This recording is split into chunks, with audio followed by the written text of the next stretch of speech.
There is some drama with this bag. Hi guys, welcome back to my channel. My name is Rachel. My YouTube channel is Rachel Went Shopping, and I am doing another vintage reveal in today's video. I filmed the Murakami archival unboxing slash reveal for the two pieces I got. I wasn't sure if I was going to be able to fit this all in one video, but I decided I'm going to break it up into two. So in this video, I'm going to be showing you another vintage piece that my husband actually got me for Christmas, and I'm going to tell you the whole backstory. I bought this bag a year ago, and I accidentally bought a fake on TheRealReal. I got that taken care of. We're gonna talk about it, but I have been on the hunt for it since then, and I finally got it for the price I wanted it for. So I can't wait to tell you and show you all the details. Let's get into it.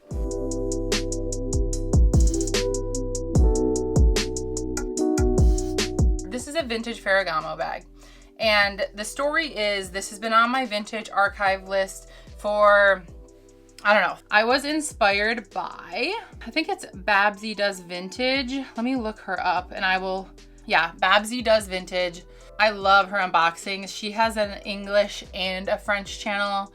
I'm pretty sure, yes. She collects some amazing vintage. It looks like she hasn't posted in a year, but she unboxed this bag 2 years ago.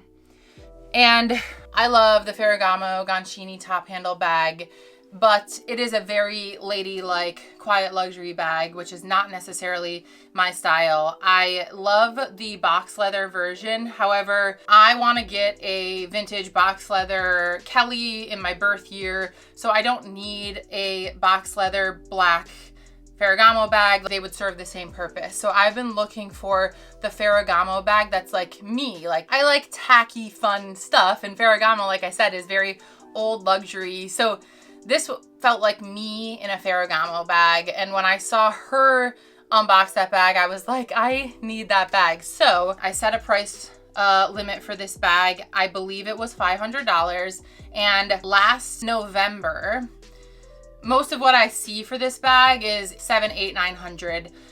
Last November, I saw this bag on TheRealReal and it got marked down to $520 something, and I immediately bought it. I got the bag, I filmed an unboxing, and when I was unboxing it, I realized that it was fake. And I filmed the whole thing. Like, it was such a bad fake that it was embarrassing that I didn't catch it in the photos. But the reason I didn't was because I just looked at the price and I was like, who would fake this Ferragamo bag? It makes no freaking sense. Like, you would be surprised, I guess. Now, lesson learned, they can fake anything. I'll show you when I reveal the bag why it was fake. I filmed the unboxing.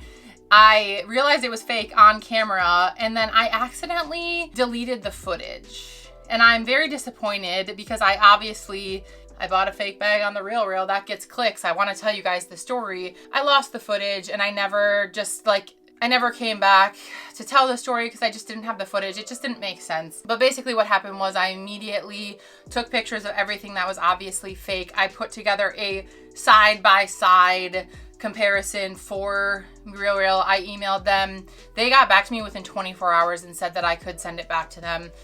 They didn't push back at all. Again, it was very obvious to me. What was concerning was when I returned it to them, it went back up on the site. I don't understand that. I think they just have some operations issues there. I have no doubt that I hope somebody from the authentication team reviewed what I sent them and it was obvious that I was right, but who knows? I will continue to shop from TheRealReal. They handled the situation without issue. I paid by PayPal. I would have taken it up with my credit card if they hadn't. But every time I buy from a resale site, no matter who it is, guys, any trusted reseller, I authenticate it myself. I usually ask a friend of mine who's very good at authentication, and I usually pay a service. Personally, I use Real Authentication. I haven't tried a lot of other services.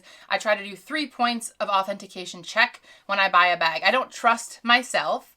I will do my best, but I'm not a professional. I make mistakes. I will review as many pictures of comparison as possible. Even when I help you guys, if you guys ask me, I'm doing the same thing. I'm like giving you my opinion. If I do a quick look and I compare some things, sure, but always get it professionally authenticated. And I feel like if I do this 3-step check, I'm covering my ass. If 3 people agree that it's authentic, great. If one person says this looks off to me, then I'm gonna probably try to return it. And honestly, I've only ever bought one fake item, which was a pair of vintage Chanel earrings from Mercari. They gave me a little bit of shit for it because I waited so long before I like looked into it. But I eventually got my money back. And then this item, that it was such a glaring issue. Regardless, that was in last November. This December, I follow all these listings. They were running deals post Black Friday, and this listing had a markdown on it, and it was marked down to 500 something.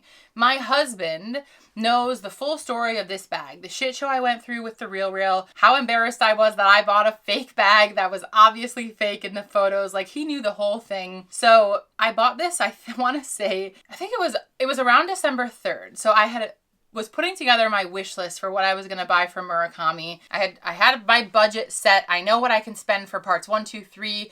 I'm ending up spending a lot more on part 1 than I want to split between the 3, that it's going to, put the other 2 parts at risk. My husband knows what's going on. And I'm like, babe, they marked down that Ferragamo bag. And he doesn't know. He's like, I know what you're talking about, but I don't know what you're talking about. He's like, I will buy the bag for you, basically to shut you up. Because I was like, I don't want to spend $500 on this bag. I'm about to spend a fortune on Murakami. But this bag is in great condition. There was one in terrible condition that they marked down to $350. This one was in good condition. It was marked down to 500 something. And he's like, babe, I will buy you this bag for Christmas to make you feel better about it, that you're not spending the money on it. And anyways, that's the whole story behind it. Now, let me show you the bag. It is the clear acrylic top handle Gancini bag, and the way that it works, it has this very heavy duty magnet, so you can see how it's constructed. Like, it opens like that. It's got like the hinges on the back, it's hinged down here, and then inside it has this pouch that is gold on the inside, black on the outside. I don't think this is meant to be reversible, but technically it is. It has the Ferragamo stamp on the inside. It says made in Italy, and it has a serial number. I, however, feel like I plan to wear this completely clear and fill it with a bunch of fun junk that you can see through the bag. It's in really good condition.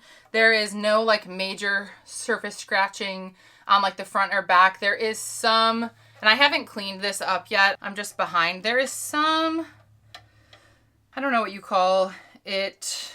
Wait, okay, now I can't even find it. Thought there was some like noticeable marks around like the edge kind of, and the lights are bouncing off this, so you might not be able to see. But the fake version of this bag, guys, again, who would have thought they would make a fake of this bag? It didn't even say Ferragamo right here. It said F squiggly squiggly. So when I unboxed this on camera, and again, I'm devastated I don't have the footage, I'm like looking at this and I'm like, wait a minute, this doesn't even say Ferragamo. Like, I can't even, because I was like explaining the details of the bag to you guys on camera, and I'm like, okay, this doesn't even say Ferragamo. What the hell? This one very clearly says Ferragamo. So that I did a comparison for them, this versus mine, the correct one versus mine. The back labels, they say Ferragamo. I did a comparison of that. The way the screws are, designer companies usually use flathead screws. It's not like hard rule. They usually use flathead. The fake one had stars. Even like the way the handle is screwed on, the height of that like depth that you see in the handle, it was off. So I sent them comparisons of everything. The screws on the bottom side by side, it was very obviously, even I think like the thickness of this was off. It was very obviously fake, again, which is why I was shocked that they relisted it on the site. I think that is an operational issue. I'm gonna give them credit, but like I said, it's not going to stop me. You have to be an educated consumer. I wish that we lived in a world where fakes didn't exist. Not because I don't want people to have access to fashion, but because when somebody spends their hard-earned money on something that they think is real and it ends up being fake, that is fraud. And I don't want anybody to have to go through that. So I feel comfortable with, like I said, step 1 of me reviewing it. I totally learned my lesson with how quickly I jumped the gun on that bag based on price, but I'm so happy that I finally was able to add this to my collection. Okay, I don't know if you can see the little scratching along the side here that I'm talking about. So I plan to use this with or without this. And again, this could be reversible, but I just love this as like a little going out. Like I said, Ferragamo is such a ladylike, quiet luxury bag, and I am so anti-quiet luxury for most part. This just speaks to me. I'm so happy I got to add this one. This is my first Ferragamo in my collection. I collect Hermes Tutti Frutti accessories. They're not all officially the Tutti Frutti collection, but I just pictured like throwing a bunch of my Hermes fruits in here and carrying this around. Let me grab them. Okay, this is 3 of them. The bananas, the eggplant, and the orange. So how funny to just throw a bunch of random little accessories, and like it'd be cute with Louis Vuitton key pouches and stuff like that, but just throwing a bunch of random things in there with your, you know, card case, a cute card case like my multicolor one, and then hang some keychains off of it. I just think this is so fun.